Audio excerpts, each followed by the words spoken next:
গত কিছুদিন রাজধানী ঢাকায় শীতের তীব্রতা তেমন অনুভূত হয়নি। শেষ রাতে কিছুটা শীত অনুভূত হলেও দিনভর তাপমাত্রা ছিল বেশি। তবে মাঘের শেষ দিকে এসে ঢাকায় ফের কিছুটা শীতের তীব্রতা দেখা যাচ্ছে। সকালে কুয়াশার চাদরে মোড়ানো ছিল ঢাকা, সেই সঙ্গে বৃষ্টির মতো ঝরেছে কুয়াশা, আর তাতেই অনুভূত হচ্ছে শীত। সকালে যানবাহনগুলোকে হেডলাইট জ্বালিয়ে চলাচল করতে হয়।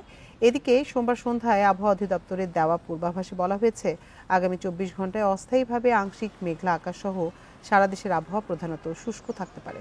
তবে শেষ রাত থেকে ভোর পর্যন্ত সারা দেশে হালকা থেকে মাঝারি ধরনের কুয়াশা পড়তে পারে।